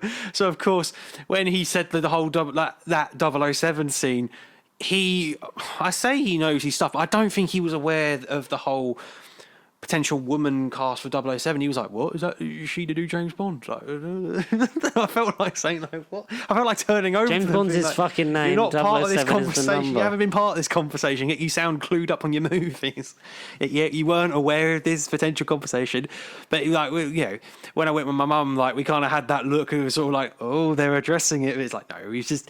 That's where I feel, again, not to bring up this conversation because we feel like we've brought it up for the last year and a half at least, but, like, when she said 007, it was like, okay, not James Bond, but 007. Yeah, she's the agent number 007. But she's the current agent because Bond's been retired for 5 years. That's where the narrative kind of made. Well, yeah, because they feel like, oh, what? Like, did you think that they'd retire it? Blah blah. And it's just a number, and that comes into play later because they bicker about it a bit, and she's sort of more like, you know, when he's reinstated, like, yeah, what number is he? Yeah, what number? And then, and then she, you know, I like how she said it again the second time and he didn't get answered. So I thought it was funny. Yeah, because it's sort of like to him, he's very much sort of like just by the he's more, you know, driven by the mission, especially with his personal circumstance of like what he loses along the way, but then gets it reassigned at the end anyway, which is a sort of nice little touch. But it's very much for the thing of like, and here's the last mission with Daniel Craig as James Bond. Let's make him 007 again, and blah, blah, blah. It's okay. We'll get into I think we'll get into the end, and we'll do it to like wrap everything up. But we should talk about Felix and Magnussen. Favourite the beginning, bit. the Cuba segment. So Bond obviously believes that Madeline portrayed him because like the phone call, like that she gets like morphs her phone into this weird Spectre background, and it's a message from Blofeld saying like your dad would be so proud. How did they find me? How did they know? Which we find out was just all Blofeld because he goes later on like, oh, that was all me. Like, that was all me, James. You know, he thought she betrayed you, but she didn't. She still loves you. We'd seen bits of that in the trailer. So then puts her on a train, and we go into the title sequence, which I thought was great, and how that panned out, and you see him, and it's from her perspective on the train. Like Calvin pointed out, the hand on the stomach. I didn't see that until like the third minute. I was like, it's foreshadowing. But it wasn't like a tender one. It was a bit sort of like, but because you would be mistaken if it was sort of like a gasp of like, you can't breathe. Yeah. Because like the man I love is putting me on a train, and I'm never going to see me again. No. Yeah, never. The DB5 is used most effectively in that pre-title bit, and I like the colours and the cards, like the hearts from the Casino Royale title sequence, like the cards. I like the homage of that. Yep. I like. The song's really good. I like the dots from Dr. No, sort of like starting it off. Yeah, I thought that was amazing. A lot of callbacks to other Bond films. It's like, if this was an anniversary one, this would have been great. It would make sense. But also, it's a bit like, this is just Daniel Craig's last one. And this is the 55th anniversary. Well, hang on, 2012. 59th. If it was 2019, is when it originally was going to come out with me. Yeah, exactly. Okay. Yeah, never mind. So, like, the thing I've said to you also, the problem is, like, no Bond has ever been afforded the ability to sort of have a goodbye. No, they haven't. Definitely feels like the first one. Yes. And not that that's a bad thing, like, you can do that kind of thing. I'm not against that. It just has to sort of be done well. But like we never got this for any of the other 5, and it feels very much sort of like a thing of like we're doing callbacks to all these other things. Like he has Timothy Dalton's Aston. Yeah. Like he had another one in storage. Like he had the DB5 in storage, and then he's got the DB6, 7, something like that. Yeah, yeah. From Living Daylights, but it doesn't use any of the tools again. So is it just like, how does that work? 'Cause Continuity, He still yeah. has another storage thing that has still M's Bulldog thing and all that in. So very much almost like a throwback to Skyfall with him having another car in storage. But it was nice to have a different car than previous. That then he doesn't end up like he leaves it at her house. But then, like, she has it at the end of the movie, so she must have gone back and picked it up and then driven it to Italy. which is a bit like, you left that car in Norway. Like, how much money do you have? Decent. Like I say, I like LaCharlie. Felix, for me, it makes me wish that we'd had more Jeffrey Wright and Daniel Craig, because they were a bit sort of fractious in Casino Royale, but they had like the mutual respect of like helping each other out, and that sort of played more in Quantum. And I wish, if anything, we'd have had it in one, if not both, of the previous movies. Mm-hmm. Especially like Skyfall, you can like because of the anniversary, but like where would you really fit him into that? But there was probably plenty of room for him in Spectre. Yeah, which would have been nice because then his absence is like that. Oh, it's Jeffrey Wright and he's back, and he's not just a glorious voice in What If. No, he's not just a watching pervert. Like he is actually going to be on the field this time. I am the Felix Leiter. Pardon me. I am with the CIA. Yeah. What are you doing, Felix? Like them in like when he comes like he's trying to recruit Bond for this mission of like they need to get Obruchev. And they're playing. I like how they're playing that game, and like they go like you got somewhere quieter. Like they go into a club, and I like how he refers to Logan Ash as Book of Mormon. Just he smiles too much. He smiles too much. Where'd you get him from? I don't know. I don't even know. It's a political. Like you're too trusting and stuff like that, and it's like these are so good. Like the chemistry between those two. It's like this is the best Bond Felix relationship we've had. I gave up on trust a long time ago, Felix. Yeah. And it's like, there's Myra, like, and they're just having that bit of fun. And then when he eventually agrees to it, because, like, you find out that Nomi is the one that's, like, shorted his car to give him a lift back to basically say, like don't get in my way. This is like an MI6 thing as well. Not the first thing I thought you'd take off. But sure. Sure, yeah. I like how he's sort of like, the fact that MI6 and the CIA are after the same guy and you're not communicating. It's not very good, is it? But then we learn why, because obviously the CIA part was more done in aid of the organisation, because they're not part of Spectre, but they use the nanobot things. So it was then hijacked by Spectre agents because Safin warns Obruchev. Hugh Dennis is in it for a little bit, which is great. Like anyone outside of the UK, you're not really going to get the appeal of long-standing Mock the Week comedian and outnumbered star Hugh Dennis being in it. But that's great. He gets swiftly killed off with the rest of the secret lab. Yeah. And obviously, so Spectre wanted to weaponize it, and they knew that Bond would end up at the party. We'll talk about that action sequence beforehand in a bit, but it's like. And then when the spray comes out, like for the nano, like we thought it was gas, but it's nanobots. Programmed, they wanted it to kill Bond, but they've changed the sequence, so it's every member of Spectre. Sorry, clumsy me. And then even the Spectre. Happy New Year to Spectre. The Spectre family members as well, like 'cause the funeral, like their like thing. That's how they learn about the DNA chain that we said earlier. Goodbye, Mr. Bond, or goodbye, James. And then everyone's dying, and it's like he's attending his own birthday party at Spectre through his bionic eyeball, and then he's the last one left, and that's a whole thing. That's great. I think Christoph Waltz is used better in this film than in Spectre. Oh, yeah, I suppose, because his performance is definitely more like he was just kind of there in Spectre. Mad as a box of frogs these days. I liked when tell him yourself. When Nomi does that, gives it to him. Like one of my favourite scenes is like him expecting it to be 007, but she's given Bond the phone. It's like, darling, a few things. I met your new 007. She's a disarming young. That whole thing. Yeah. One of my favourite scenes.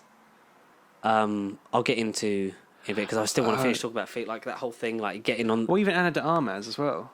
Her brief. Anna de Armas is spectacular. and very Bubbly. brief. Very brief. And the thing is, I thought she was going to come back halfway through for whatever reason. I thought she's like, this is my stop. All right, stay for longer, ciao. And then that was it. Like, okay, I'll see you in like an hour time when you're going to be the secret agent twist. And it's like, Or maybe what? like the cavalry in Act 3 or something. That's what like I mean. that. She was brilliant. That whole thing is paced so well. Like they stop for the drink and stuff. Are we- 3 weeks training? Yeah. Yeah. Are we? Salute. Are we gonna? Yeah. What was it? It was like, are we gonna? Is this your room? No, it's a wine cellar. It's a wine cellar. Normally you have to buy him a drink, and then like he just gets dressed. Yeah, this is gonna be Don't turn going to around. be interesting. Yeah. And like they do that whole thing and like the whole tux stuff. It makes me think, was Felix originally going to go in with him, but then because Anna de Armas was on the request of Daniel Craig, as obviously the work together they did on Knives Out. Yeah. Late addition to the cast as well. But yeah, so she works so well just in that brief scene. It's like it's short. We get a lot of short and sweet and then gone. Yeah. Like with Felix, like he gets the thing, like or like when he leaves, like gets him back to that boat, and we find out that Logan Ash He's the dickhead. He's the double he's cross. the whistleblower that's been helping and like got onto that point because he's helping. Barney, you don't need to Saffron as answer well. these questions. Shut up. I really like that interrogation Mr. Barney, scene. we don't need to. You out of line. tell me what is this? Like I like sort of that, and it's one of my favourite Daniel Craig scenes. With that a scene that comes a bit after, and Inspector when like the whole thing's kicking off in the sort of ski health lodge, and it's like, no, stay.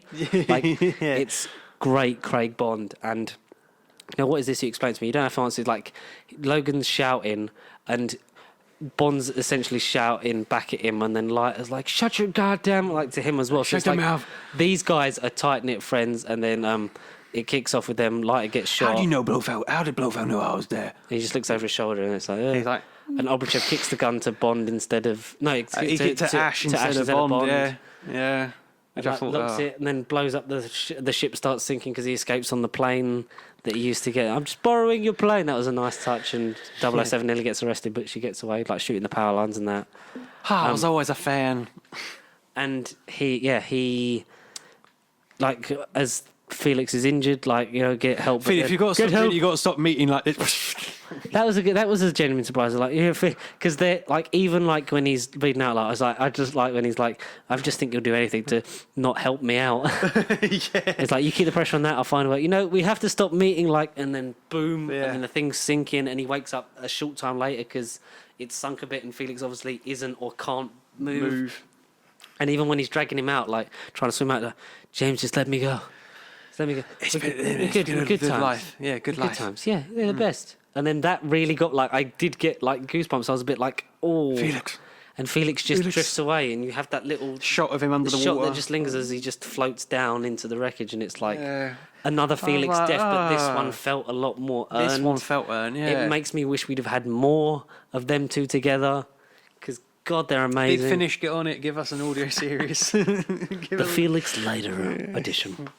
Yeah, and Daniel Craig. Oh, yeah. So one of my favourite scenes in this movie, and one of my favourite Daniel Craig scenes as Bond is him. So him then going, like, he gets his car out of thing, and then steps. I like the transition. Like, as he steps out of the car, he's back in a full Tom Ford suit.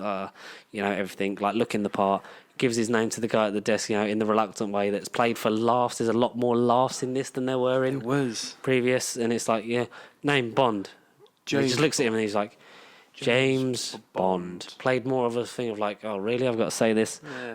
And the scene where he's like got the visitor's pass on, and like they're walking through, and like he's with, like, Naomi spots him, and like it's sort of at the point where I don't like her, where she's sort of a bit sort of like, hey, what are you doing? Like, what are you doing? Like, I've got to be involved. I'm 007 now. Blah, blah, blah. Yeah. It's like when their growth they go on. I think on a second viewing it will lend more, like the whole thing of where it ends with them two and her taking more sympathy with obviously the child and like relinquishing 007 back to him.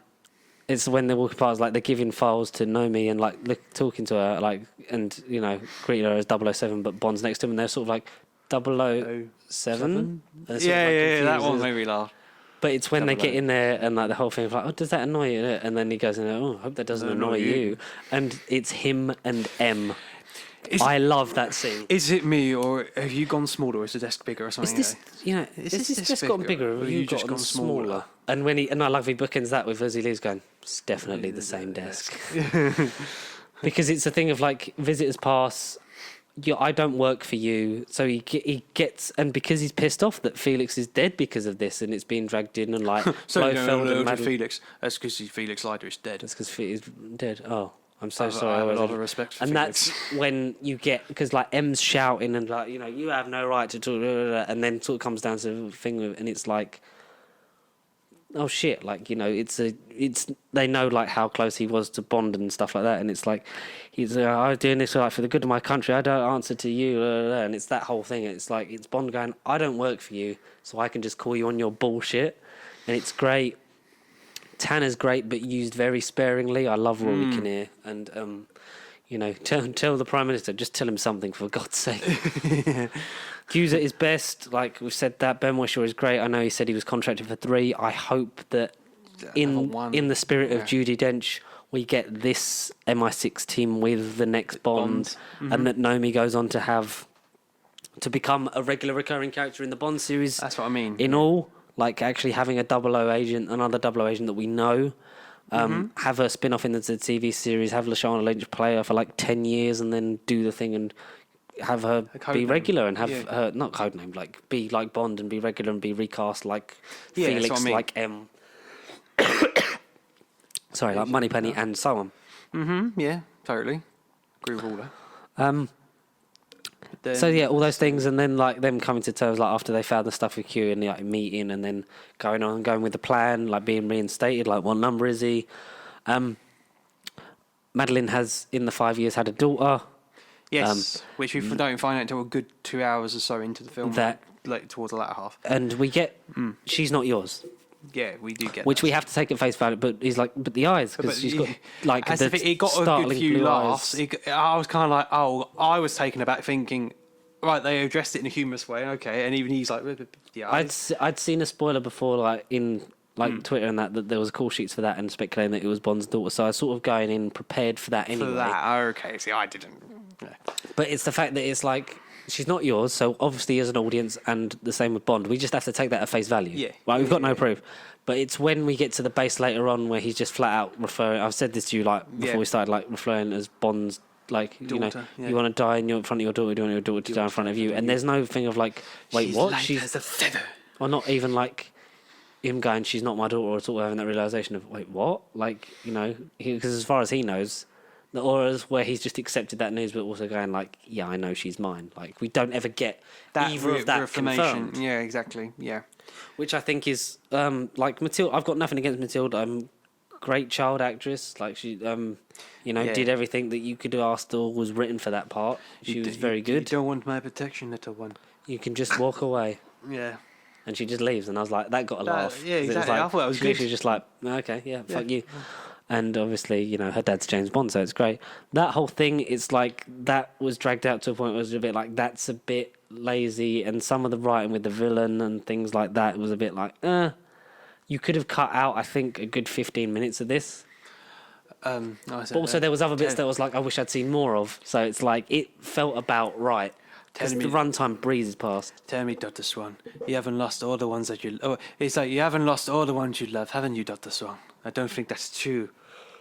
It's that scene from the trailer.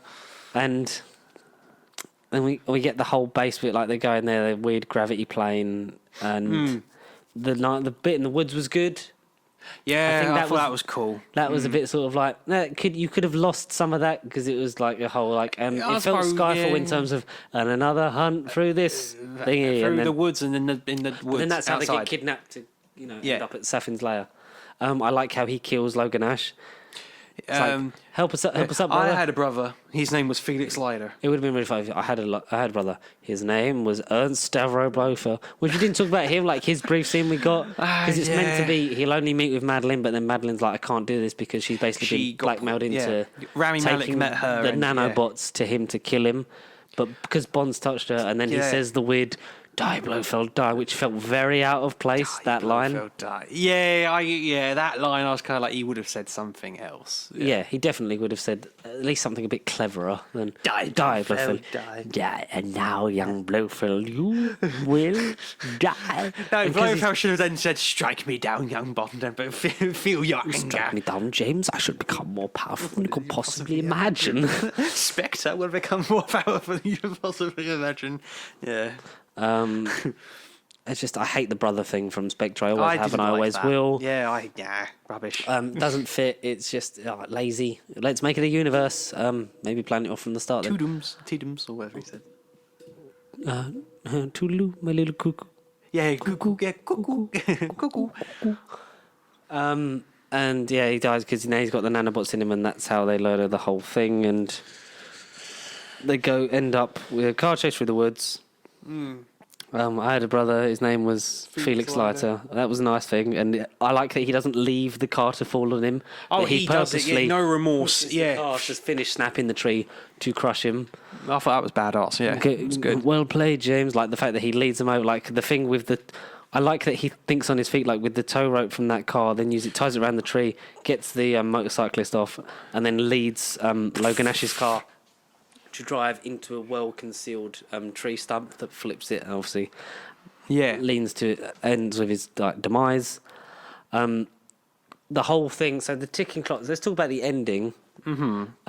Yes. The ticking clock was that. So the island is in disputed territory between Japan and Russia. Yeah. All the governments and countries are wondering what's going on, including the Americans. They've ordered a naval strike from a British ship nearby because they know that they're harvesting it from this poison in the water under the island. Yep. That's So right. it's like this all has to be just like everything has to go. Everything's got to be destroyed, otherwise there's no hope. There'll be nothing left to save. And that's a good line. Yeah. and he's got to open the silo missile doors because, as Q says, if they hit them, it would bounce off like a trampoline. But then, judging by the end, like they destroy quite a lot of the island anyway. Considering they just bounce off, like even the bits they hit, like the top, it's like it would have done significant damage. So it's like, but it feels a bit rushed. It's like, why does he call it? Like I've got. So it's 9 minutes from launch. It gets to, so he does it, opens it. That's all fun, and then Safin obviously closes it because we've got some conflict and some, because at this point, Madeline He's and walking the out, kid are yeah. going away. I'll be back in a minute, darling. They get they. Where does I say? So he finds the kid's doo-doo, the toy on the Yeah, the floor. And little that's when you rabbit. get your last gun barrel shot, which I was referring to, where he's trying to go up the stairs. And you get the last That nice one shot of he's him going up the which not we one- had from the trailer a couple of years back. But I thought that was the last gun barrel. And I like that whole shot of him going up the stairs, like to do the henchman, like using the EMP watch on Cyclops and all that stuff. Oh, I loved the grenade. The grenade fell. Threw it back up. And then like 5 fell. Oh, and he shit. just went, shit. Like that whole sequence, like I know it's edited to look like one shot, but very well done.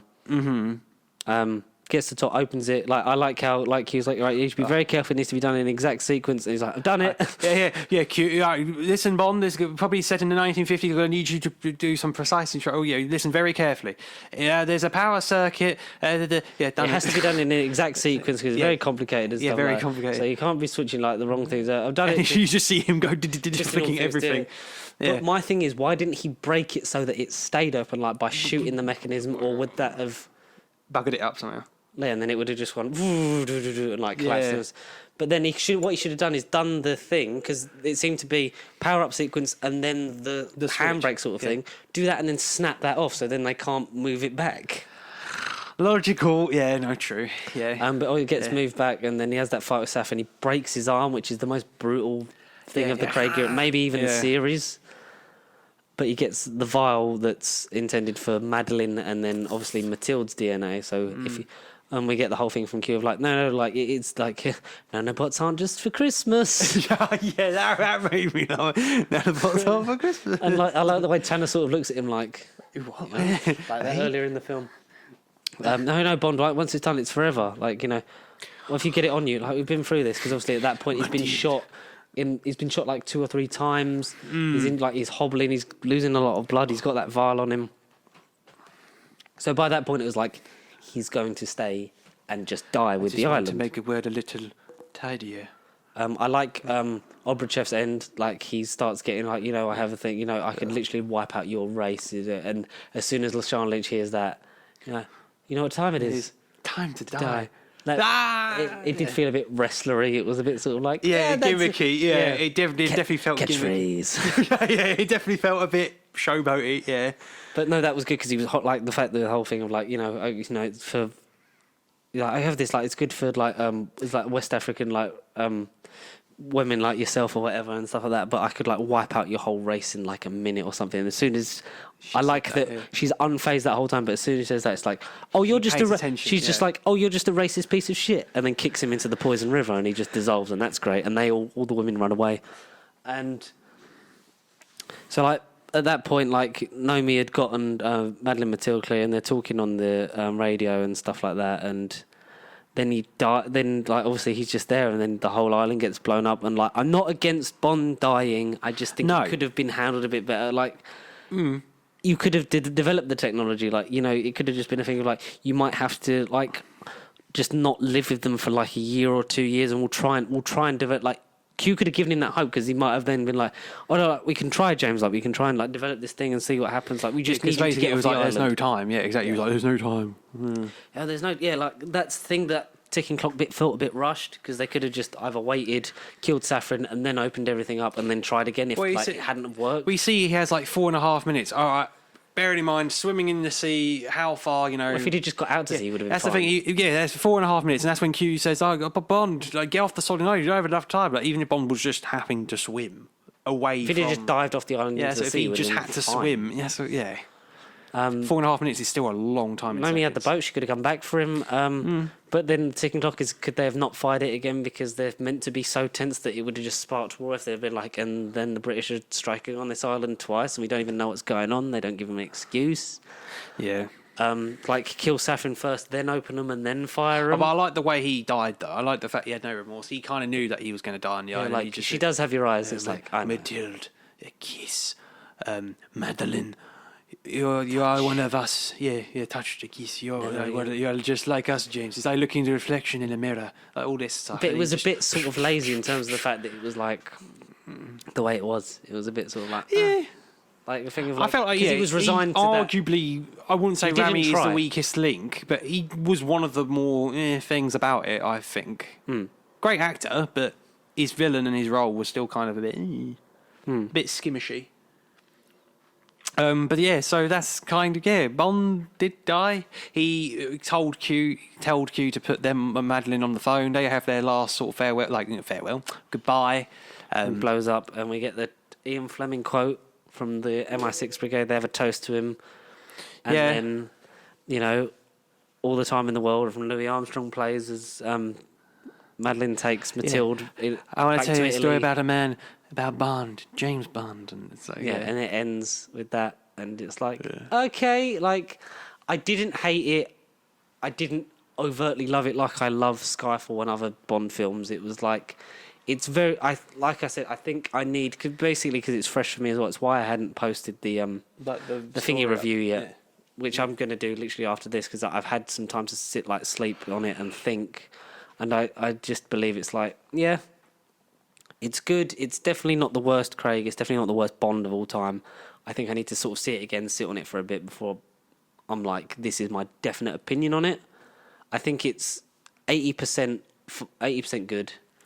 And it's just like some of the bits, it's just like the villain was bland. The stuff with the daughter was a bit sort of like some of it. Shoehorned in a little felt bit. like as long as it was, there was bits missing. Of like explanations and stuff of like reveal moments and like things that you could have cut some we know other Zack stuff. Snyder should have directed it. We should have done a 4-hour Snyder cut of Bond. No, and fuck then that. would I'd have never want him touching James Bond because he would just fucking. Let's make James Bond even more dark and broody. Michael Bay James Bond. Michael Bay James No, we Bond. had that. It was called Tomorrow Never Dies. All in all, I think good, I think fitting enough. I'll have to. I can't give my full. I feel like I need to settle into it. Well, for me personally, I think considering You're it's settled. the one that I watched the most, not only in the shortest space of time. I mean, it's been less than 3 weeks. Or 3 weeks. Oh, by the time By the time this it comes out, it's 3 weeks. weeks, yeah. I'm not a Bond fanatic, so I kind of got the ins and outs of the franchise. But having rewatched the whole 25 lot within the last year and a bit, if this came out this time last year, I would have only caught up on Sean Connery, Roger Moore, and I probably would have been sitting here a bit more like you. But having rewatched the Craig saga up to this point and going into the film, not with lowered expectations, but going in almost blind, thinking, fuck, anticipated film, what's happening? But let's not get too psyched, Connor. And just by the time I left that film, it was just a case of bloody hell, it was shot brilliantly, this and this, all the things we've just mentioned. Considering I've watched it 3 times, it's got to rank pretty high, and I still honestly think top 5 material for this year, let alone Bond, where it is, and with Bond, I can't decide. But I think in terms of this year, he definitely was one of the better thrill rides of the year, I feel. I think it's in the top 5 bubble. I think I didn't even rank it in my top 10, to be fair. I need somewhere to find it. I need to find it where it's going to be for me. I need to see it again. But what did you guys think of No Time to Die? Did you enjoy it? Did you not enjoy it? Did you expect more? Was it a perfect end for you to the Daniel Craig era? What do you want next?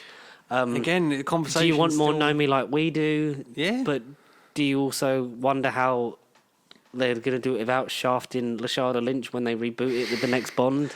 That's the biggest question out of all of them. I think, how are they going to not mention Lashana Lynch or not include her when they announce that Taron Egerton is going to be the next Bond? Like, how's that going to happen? Who will be the next? I want Joe Martin as the Doctor and not James Martin. Tosin Cole as Richard Bond. Madden. Tosin Daniel Cole as Bond. Kaluuya. Yeah. Because if Idris was younger, 100%. Idris, yeah. But you can't guarantee how many. Maybe you can now with the Amazon money behind MGM. A bit more of a guarantee of a more regular slate of films. Potentially. But still, Idris is in his 50s, and I'd want at least 3 out of him. And that's younger. That's 6 to 8 years minimum just to get those 3. So it's like unlikely, yeah. But person of colour, Daniel Kaluuya, young, very good actor. Daniel Kaluuya or Richard Madden, they're my 2. Okay. You pick 2 and then we'll go. Fuck. We'll stop existing. Fuck. The flux are coming. Richard Madden, because I agree about him. We didn't even talk about Doctor Who Series 13, and that's the great bit about it, because we'll probably talk about that next week. Pick a name out your ass and say, this is who I want. David Arquette. Pick a name. You said you pick a name. Pick a genuine British name. David Arquette. Anthony Stewart Head as M or Q. You know. Oh, a good M, yes. Yeah. Good M. Good M, yes. Or even Paul Bettany. As M. Or Q. Q, yeah. I kind of, they have to do something different. If we're not getting, I live in hope that this MI6 will return at least once. For the next iteration, yeah. Sort of do a Judy and then have a changing of the guard. Handover. Change of the guard. So go on, your 2 names for James Bond. Fuck it, Richard Madden and someone British. Think British. Why does it have to be British? It kind of always has been, and I know there's the James Brolin audition where he is he's obviously Thanos' dad, and he auditioned for Octopussy, but 1917 guy, what's his name? One of the Peaky Blinders people. I can't think of his name. But young. Cillian Murphy? No. I'm gonna search it up because that's bugging me. Finn Cole? Yes. I think he was one I was thinking of. If Kingsman hadn't happened, yeah, Taron Egerton. Possibly, yeah. I still would say Taron Egerton. Exactly. And if you want to get in contact with us throughout the week, it's at Pacey Tube across Facebook, Twitter, and Instagram. If you want to send us some emails, get involved in the No Time to Die chat. nerdbiblecontact@gmail.com. Or anything else you want to talk about. And I'll end with this cliffhanger posted 45 minutes ago. Oh, God, okay. Not so much, unexpected, but from BBC Doctor Who. Oh, right. We have confirmation that of just now, that's a wrap. Jodie Whittaker and Mandip Gill have finished filming Doctor Who. Goodbye, everyone. We'll see you next week. Thank you for watching and listening. We'll see you then. Bye-bye. Bye-bye. No Time to Die.